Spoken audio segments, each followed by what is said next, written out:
दोस्तों, आज की कहानी एक ऐसी लड़की की है जिसने दौलत की खातिर सच्ची मोहब्बत को ठुकरा दिया।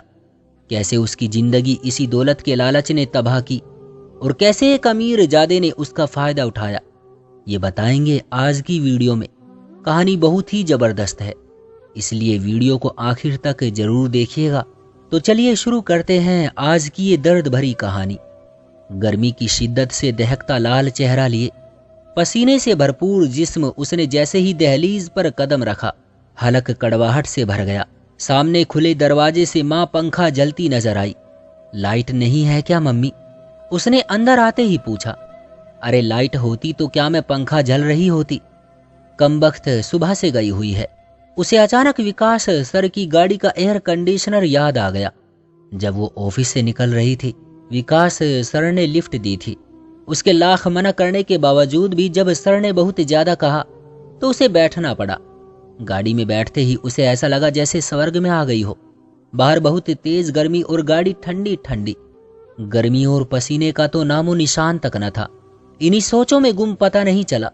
उतर जाओ बेटी, घर आ गया है आपका। जी जी सर। वो चौंकी। सॉरी, मुझे पता नहीं चला था सर। कोई बात नहीं, इट्स ओके, सर ने कहते हुए गाड़ी आगे बढ़ाई। घर में बस दीपा और मम्मी ही थी। बाबा जवानी में ही दुनिया छोड़ गए थे। रिश्तेदार थे ही नहीं, और दूर पार के थे भी तो कभी किसी ने खबर ही नहीं ली। बाबा के स्वर्गवास के बाद मम्मी ने बहुत मुश्किल से सिलाई कढ़ाई करके घर चलाया और दीपा को पढ़ाया लिखाया। दिन रात सिलाई का काम कर करके मम्मी की नज़र बहुत कमजोर हो गई थी, इसलिए दीपा को जॉब करनी पड़ी। नहीं तो मम्मी उसकी जॉब के खिलाफ थी और जल्दी उसकी शादी कर देना चाहती थी। दीपा ने हमेशा गुर्बत ही देखी। मम्मी की सिलाई से घर का खर्चा और उसकी पढ़ाई। हाथ हमेशा तंग ही रहा। बेहद खूबसूरत शक्ल सूरत रखने वाली दीपा शुरू से ही ऊंचे ख्वाब देखती थी। उसे गुर्बत अच्छी नहीं लगती थी। वो हमेशा बड़ी गाड़ी, बंगला, ढेर सारा पैसा, ऐसे ही ख्वाब देखती थी। और उसका आइडियल बहुत ही धनी लड़का था। वो किसी बहुत ही धनी लड़के से शादी करना चाहती थी ताकि वो ऐसो आराम से जिंदगी गुजार सके। आज भी मम्मी से इसी बात पर उसकी तकरार हो गई। दीपा, आखिर सागर में क्या बुराई है बेटा? पड़ोस में रहते हैं, बरसों से जान पहचान है। बहुत अच्छा लड़का है, अपना कमाता है, तू खुश रहेगी दीपा। अरे बेटी, मेरी जिंदगी का तो कोई भरोसा नहीं। मम्मी तुम क्या चाहती हो? घुट घुट के जिंदगी जीऊं, हर चीज के लिए तरसती रहूं? मुझे नहीं करनी शादी उस मजदूर से। मैं तो उससे शादी करूंगी जिसके पास बहुत पैसा होगा, जिसके पास बड़ी सी गाड़ी होगी, बंगला होगा, बैंक बैलेंस होगा। मम्मी आशीर्वाद दे, मेरे ख्वाब पूरे हो जाए। उसने उदासी भरी नजरों से अपनी माँ को देखा। मम्मी को दीपा की यही बातें बहुत परेशान करती थी। पता नहीं दीपा की ये जिद कहाँ ले जाती है उसे। मिलता तो वही है जो इंसान के मुकद्दर में होता है, और मुकद्दर को मानने वाले हमेशा खुश और संतुष्ट रहते हैं। मम्मी ने उसका हाथ पकड़ के साथ बैठा लिया और प्यार से उसको समझाने लगी। दीपा बेटी, सागर अच्छा लड़का है, तुझे पसंद करता है। फिर हो सकता है कि तेरे नसीब से उसके भाग जाग जाए और जो तू ख्वाब देखती है वो भी सच हो जाए। मम्मी प्लीज, मुझे नहीं पता, बस मैं सागर से शादी नहीं कर सकती और आप अब उसका जिक्र मेरे सामने नहीं करना। ये कहकर वो ऑफिस चली गई। मम्मी पीछे उसके नसीब की अच्छी दुआएं करती रही। मौसम बहुत मस्ताना हो रहा था। सरसराती हल्की सी खुनकी भरी हवा, अटखेलियां करते हुए बादल, कितना दिलनसी मौसम था। उसने भरपूर अंगड़ाई ली। नजर बराबर की मुंडेर के उस पार जा ठहरी। दिल एक बार ही धड़कने लगा। लबों को मुस्कुराहट ने छुआ तो आंखें खुद ब खुद जगमगाने लगी। वो उदासीनता से कागजों पर झुकी कुछ लिखने में व्यस्त थी। वो चुपचाप उसे तकता गया। नजरों की हल्की सी झलक से वो चौंकी, पलट कर देखा। हलक कड़वाहट से भर गया। कुछ देर तक एक दूसरे को तकते रहे, फिर नजर दोबारा कागजों पर झुक गई। शाम के 5 बजे के बाद वो छत पर आ गई थी। मौसम अच्छा था, कमरे में दम घुट रहा था। पता होता सागर छत पर है तो वो कभी ना आती। यही सोचते हुए उसने नफरत से हुंकारा भरा। सागर ने उसको पुकारा, मगर उसकी हालत में जरा भी फर्क ना आया। वो दांत किचकिचा कर रह गया। सागर ने उसे इतनी जोर से पुकारा कि वो उछल पड़ी। पथरीली नजरें उस पर जमाई, कुछ सोच कर उठी और मुंडेर के करीब चली आई। सागर का दिल बहकने लगा। वो सपाट सा चेहरा लिए खड़ी थी। क्यों, क्या बात है? ऐसे क्यों देख रहे हो? शर्म नहीं आती किसी के घर में झांकते हुए? फिर कभी मुझे ऐसे आवाज नहीं देना, समझे? घटिया इंसान। सागर की मुस्कुराहट होंठों में गुम हो गई। वो इतने कड़वे शब्दों की उम्मीद नहीं कर रहा था। दीपा इतनी बदतमीजी से बोलेगी उसे पता नहीं था। वो जब भी इस तरह बात करती सागर इग्नोर कर देता या फिर मजाक समझकर टाल देता, मगर आज सागर को लगा कि वो कुछ ज्यादा ही घमंडी है। उसकी इज्जत के परखच्चे उड़ाती रहती है। तमीज से बात करो मैडम, तुम समझती क्या हो खुद को? और ऐसी मैंने क्या बात कर दी जो मेरा स्वभाव बुरा लगा तुमको? तमीज हो और तुमसे तुम हो क्या जो मैं तुमसे तमीज से बात करूं? इतना किसी इंसान को ना गिराओ कि खुद नजरें उठाने के काबिल न रहो। वो आहिस्ता से कहता नजरों से ओझल हो गया। फिर वो चमत्कार हो गया जिसके ख्वाब वो बरसों से देखती आ रही थी। रोहित उसके बॉस का बेटा था। बॉस को हार्ट अटैक की वजह से डॉक्टर ने रेस्ट करने को बताया, तो उसकी जगह उसके बेटे ने ऑफिस संभाल लिया। रोहित अमीर माँ बाप की बिगड़ी हुई औलाद। घूमना फिरना, नशा शराब, ये सब उसके शौक थे। छुरेरे बदन की खूबसूरत दीपा उसे पहले दिन ही अच्छी लगी। आहिस्ता आहिस्ता फ्रेंडशिप बढ़ने लगी। दीपा को पैसे का लाख शौक सही, मगर वो एक संस्कारी और शरीफ लड़की थी और उसने कभी कोई गलत कदम नहीं उठाया था। अपनी ख्वाहिश पूरी करने के लिए रोहित भी ये बात जान गया था। तभी उसने दीपा पर मोहब्बत का जाल फेंका और वो नासमझ लड़की उसकी चालाकी ना समझ सकी। दोस्ती अब काफी हद तक बढ़ चुकी थी। साथ ऑफिस में चाय पीना, घंटों बेमकसद बातें करना, कभी बहुत खुशामद करके उसको साथ ले जाना, घूमना फिरना। दीपा को रोहित का साथ अच्छा लगने लगा। दोस्ती बढ़कर मोहब्बत तक आ चुकी थी। अब वो खुलेआम दीपा से इजहार मोहब्बत करता, कीमती तोहफे देता। उसकी दरिया दिली बढ़ने लगी और फिक्रमंदी भी। रोहित, मुझे तुमसे जरूरी बात करनी है। तुम कब अपने मम्मी पापा को लेकर आ रहे हो रिश्ते के लिए? डार्लिंग, तुम्हें तो पता है ना कि पापा की तबीयत ठीक नहीं। जब ठीक हो जाएगी तो मैं बात करूंगा, तुम फिक्र ना करो। अच्छा सुनो, आज रात का खाना साथ खाएंगे। मैं तुम्हें पिक कर लूंगा घर से। नहीं रोहित, मैं रात को घर से बाहर नहीं जा सकती, मम्मी इजाजत नहीं देगी। और फिर मोहल्ले वाले वो क्या सोचेंगे कि इतनी रात को घर से बाहर, वो भी अकेली। नहीं, मैं नहीं आ सकती। क्या मसला है यार, मैं तंग आ गया हूं। ये कैसी दोस्ती है, कैसी मोहब्बत है? कभी तुम अकेली ऑफिस नहीं बैठ सकती, कभी तुम बाहर नहीं जा सकती। इतना शौक है तो फिर घर बैठे जॉब किस लिए कर रही हो? उसने कॉल कट कर दी। वो बेबसी से मोबाइल देखती रही। जब से दीपा और रोहित की दोस्ती हुई वो छत पर बहुत कम आती थी। सागर का जब से दिल टूटा था, छत का तो जैसे रुख ही करना भूल गया था। मगर दीपा को इस बात से क्या फर्क पड़ना था? उसका ध्यान ही कहाँ था आजकल। वो तो बस रोहित के ख्वाबों में गुम थी। बस वो तो हवा में उड़ान भरती फिर रही थी, मस्त आजाद पंछी की तरह। ख्वाब भला पूरे भी होते हैं? उसे यकीन न था। वो गुलाबी हो जाती थी उसकी यादों में। रोहित का सरापा लहराता तो दिल के तार छिड़ जाते थे। रुत बदलने लगी थी। मौसम बाहर का जैसे ठहर सा गया था। उसके दिल के आंगन में उस दिन ऑफिस से वापसी पर सागर से सामना हो गया। उसने कन्नी कतरा के गुजरना चाहा, मगर फिर कुछ सोचकर ठहर गया। आंखों में खूब काजल लगाए, होंठों पर मुस्कान सजाए, वो सीधे दिल में उतर रही थी। उसके दिल का बोझ और बढ़ गया।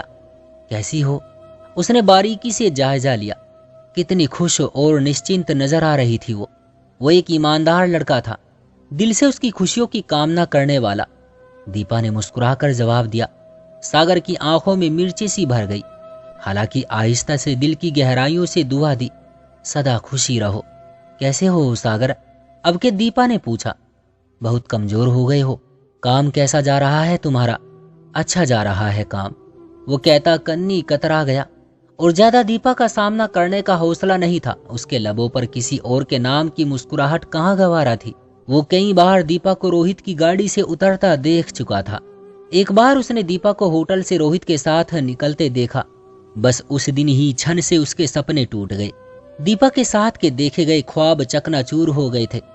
3 दिन हो गए रोहित ऑफिस नहीं आया। अब उनके पापा भी ठीक हो गए, ऑफिस आने लगे। दीपा का दिल नहीं लगता था। रोहित के बिना उसे ऑफिस वीरान लगता। उसने पूछने के लिए कॉल मिलाई। आगे से कॉल दूसरी लाइन पर बिजी थी। काफी देर वेट करने के बाद उसने दोबारा कॉल मिलाई। आगे से कॉल रिसीव कर ली गई। हेलो रोहित, कहाँ हो यार? ऑफिस से क्यों नहीं आते? दीपा, पापा ने दूसरे ऑफिस में मेरी ड्यूटी लगा दी है, इसलिए और बिजी हो गया हूँ। तुम बहुत याद आती हो। चलो आज मिलकर लंच करते हैं। ओके ठीक है, तुम तैयार रहना, मैं पिक कर लूंगा। ये कहकर कॉल कट कर दी। वेटर के जाते ही उसने बात शुरू कर दी। रोहित, तुम कब अपने मम्मी पापा को भेज रहे हो? मम्मी को बहुत जल्दी है मेरी शादी करने की। यार, पापा को मनाना बहुत मुश्किल है। तुम्हारे और मेरे स्टेटस में जमीन आसमान का फर्क है।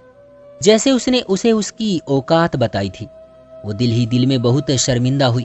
अरे तुम क्यों फिक्र कर रही हो, मैं हूं ना तुम्हारे साथ। उसने दीपा के हाथ पर हाथ रख दिया। दीपा को एकदम बहुत अजीब लगा, मगर वो खामोशी से अपने हाथ पर रखा उसका हाथ तकने लगी। हालांकि दीपा ने पैसे, ऐसो इशरत के ख्वाब देखे थे, मगर वो एक शरीफ लड़की थी। उसे रोहित की मेहरबानियां बहुत अजीब लगती। शादी से पहले इतना ज्यादा करीब आना उसे स्वीकार नहीं था। रोहित ने एक दो बार हद से गुजरने की कोशिश भी की थी, मगर दीपा ने उसे रोक दिया था। मगर अब रोकना भी मुमकिन नहीं लग रहा था, इसलिए वो चाहती थी कि जल्द शादी हो जाए। शाम जब 5 बजे के बाद वो छत पर आ गई, रोहित के बारे में सोच रही थी कि उसकी कॉल आ गई। हेलो, कैसी हो? ठीक हूँ, तुम कैसे हो? जल्दी से तैयार हो जाओ, मैं तुम्हें लेने आ रहा हूँ। मगर इस टाइम क्यों, कहाँ जाना है? उफ, एक तो तुम सवाल बहुत करती हो, मुझे नहीं पता, तुम बस जल्दी से तैयार हो जाओ।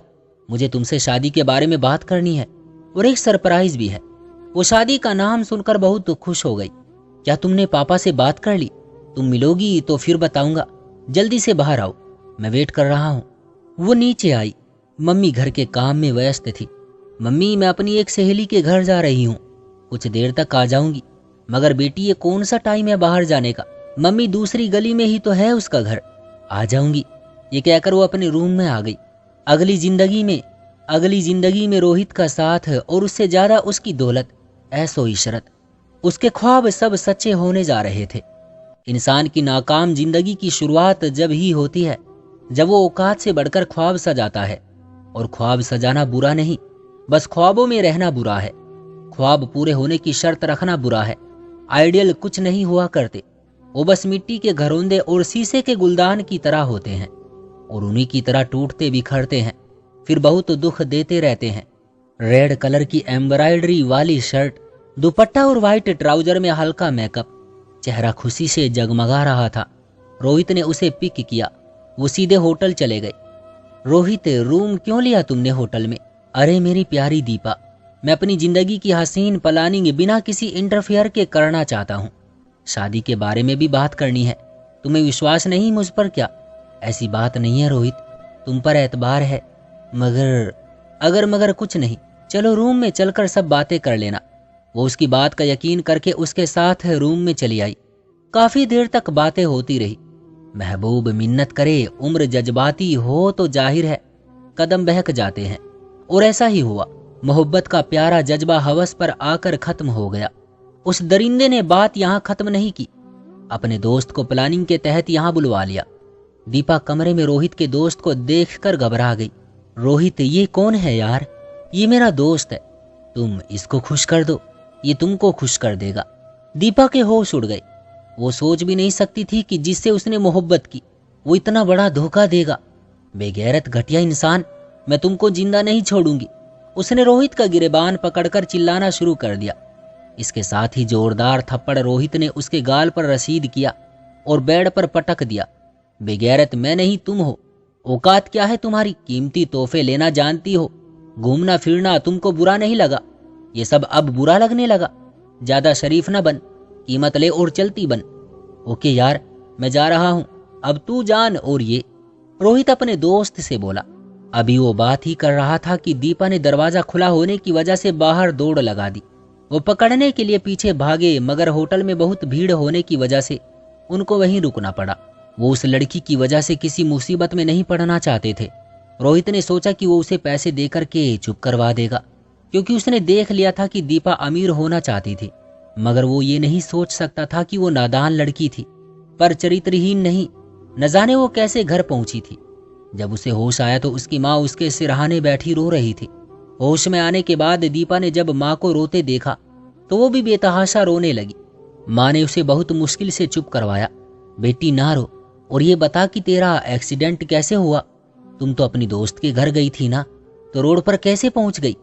फिर उसे याद आया कि भागते भागते वो किसी कार से टकराई थी और कार वाला उसे अस्पताल ले गया था। फिर माँ और सागर को खबर मिलने पर वो दोनों उसको अस्पताल से घर ले आए। इंसान जब गिरता है मुंह के बल गिरता है और इतनी जोर से गिरता है कि वो रेजा रेजा हो जाता है। उसे एहसास भी नहीं होता और फिर एहसास तब होता है जब दर्द हद से बढ़ जाता है। फिर वो बिलबिलाता है, तड़पता है, पर हाथ कुछ भी नहीं आता, खाली हाथ रह जाता है। ये इंसान की करतूत है जो उसे गिला शिकवा करने के भी काबिल नहीं छोड़ते। वो पत्थर की तरह सख्त बैठी थी। क्या जोर की ठोकर लगी थी। मम्मी ने दुख और बहुत ही बेबसी से उसका चेहरा देखा। इस वाक्य को कई दिन हो गए। चोट काफी हद तक ठीक हो गई, मगर अंदर की चोट का जख्म ताजा था जो बहुत दर्द और तकलीफ दे रहा था। मम्मी उसके वीरान चेहरे से दिन में कई बार सोच चुकी और पूछा भी, मगर दीपा ने कुछ नहीं बताया। वो अब ज्यादातर कमरे में या फिर आंगन में बैठी खाली हाथों को घूरती रहती थी। आज भी मम्मी ने जबरदस्ती नहलाकर सर में कंघी की, गीले बाल सूखने के लिए छोड़ दिए। दीपा, उसने चौंक कर देखा तो सामने सागर खड़ा था। अब कैसी तबीयत है तुम्हारी? और एक्सीडेंट तो हो जाते हैं ना, शुक्र करो कोई हड्डी नहीं टूटी। देखो कैसी उजड़ी हालत बना ली है तुमने अपनी। अब वो क्या बताती कि किस कदर दर्द से गुजर रही थी वो तो शुक्र है कि एक्सीडेंट ने उसकी इज्जत रख ली, वरना वो जिस तरह उजड़ी थी होटल से किसी को मुंह दिखाने के काबिल न रहती। आंखों में आंसू आ गए। वो उठकर कमरे में आ गई। आज उसे शिद्दत से एहसास हो रहा था कि वो दौलत के पीछे भागती रही थी। सच्ची मोहब्बत करने वाले तो इन चीजों की परवाह ही नहीं किया करते। उसको एहसास हो गया था कि सागर उससे सच्ची मोहब्बत करता था, मगर उसने खुद अपने हाथों अपनी खुशियां बर्बाद कर ली थी।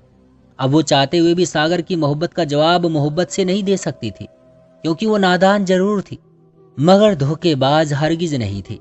हम सफर अगर मोहब्बत करने वाला हो तो जिंदगी का कठिन सफर भी गुजर जाता है, लेकिन अक्सर दौलत और हुस्न के पीछे भागने वाले ये बात नहीं समझते और फिर इस तरह माल और हुस्न के लालच में सच्ची मोहब्बत करने वालों को खुद खो देते हैं।